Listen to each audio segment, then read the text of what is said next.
కరూర్ సాక్షిగా తమిళనాట రాజకీయాలు ఒక్కసారిగా మారిపోయాయా అంటే అవుననే చెప్పాలి. టీవీకే పార్టీ ఏర్పడిన కొన్ని రోజులకే అతిపెద్ద ఎదురు దెబ్బ తగిలింది. సభలో ఏకంగా 40 మందికి పైగా ప్రాణాలు కోల్పోవడం తీరని నష్టాన్ని మిగిల్చింది. దీంతో ఒక్కసారిగా టీవీకే రాజకీయమే తిరగబడినట్లు అయిపోయింది.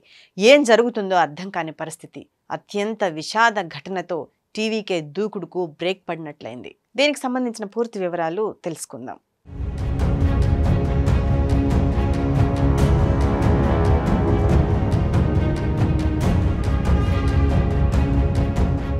ఎన్నో ఆశలు ఆశయాలతో సినీ నటుడు విజయ్ టీవీకే పార్టీని స్థాపించారు.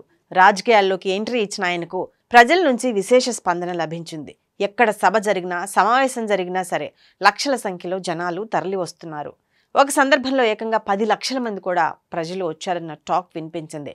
తమిళనాట అతి త్వరలో అసెంబ్లీ ఎన్నికలు రానున్న నేపథ్యంలో అక్కడి ప్రజలు విజయ్ పార్టీ వైపు పరుగులు పెట్టారు. ఇది ఉమ్మడి ఏపీలో 1982 నాటి రోజులను గుర్తు చేసింది. టీవీకే సభలకు వచ్చే జనాలంతా కేవలం తమ అభిమాన హీరోను చూడడానికే అని చాలా మంది అభిప్రాయపడ్డారు. ఎంతో మంది సినీ నటులు రాజకీయాల్లోకి వచ్చి చివరకు రాణించలేక చతికిల పడ్డారని విమర్శలు సైతం వచ్చాయి. సభలకు సమావేశాలకు వచ్చినంత మాత్రాన వీరంతా ఓటర్లు కాదని హాట్ కామెంట్స్ చేశారు. అయితే టీవీకే సభలకు ఎక్కువగా వస్తున్నది యువత, మహిళలే కావటం విశేషం. సాధారణంగా ఈ 2 సెక్షన్లు ఉంటే ఆ పార్టీకి సక్సెస్ రూట్ కనిపిస్తుంది. ఇది గత చరిత్రను చూస్తే ఇట్టే అర్థమవుతుంది. అది కాకుండా తమిళనాట రాజకీయాలు చాలా వేరుగా ఉంటాయి. అక్కడ ప్రాంతీయ పార్టీల హవానే కొనసాగుతుంది. అన్నా డిఎంకే బలహీనపడగా అధికారంలో ఉన్న డిఎంకేకి మరో అవకాశం ఇవ్వాలా వద్దా అనే యోచనలో ఉన్నారు ప్రజలు. సరిగ్గా ఆ సమయంలో విజయ్ కొత్త పార్టీతో ముందుకు రావడంతో మంచి గుర్తింపు వచ్చిందని చెప్పుకోవచ్చు.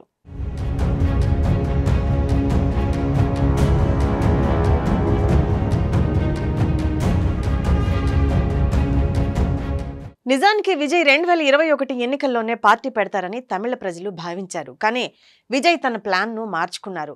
2026 అసెంబ్లీ ఎన్నికలే టార్గెట్గా రంగం సిద్ధం చేశారు. టీవీకే పేరుతో ప్రజల ముందుకొచ్చారు. దీంతో ప్రస్తుతం డిఎంకే వర్సెస్ విజయ్ టీవీకే అన్నట్లుగా మారిపోయింది. మార్పు కోరుకుంటున్న జనాలు క్రమంగా విజయ్ వైపు మొగ్గు చూపుతున్నారు. సరిగ్గా అలాంటి సమయంలో కరూర్లో విషాద ఘటన జరిగింది. ఇది టీవీకేకి ఊహించని ఎదురు దెబ్బ. అయితే అనూహ్యంగా విజయ్ టీవీకేకు బీజేపీ నుంచి మద్దతు లభించింది.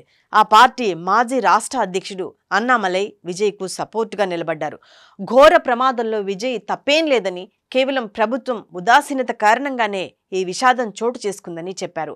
రాజకీయ పార్టీ సభలకు వచ్చే జనాలను అంచనా వేసుకుని దానికి తగినట్లుగా ఏర్పాట్లు చేయాల్సిన బాధ్యత ప్రభుత్వానిదేనని తెలిపారు.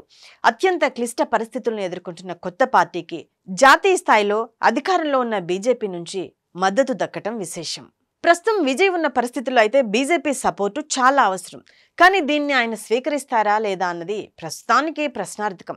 ఏది ఏమైనప్పటికీ తమిళ రాజకీయాలు కరూర్ వేదికగా కీలక మలుపు తీసుకున్నాయన్నది అర్థమవుతుంది. మరి ఇది భవిష్యత్తులో ఎలాంటి పరిణామాలకు దారితీస్తుందన్నది తెలియాల్సి ఉంది.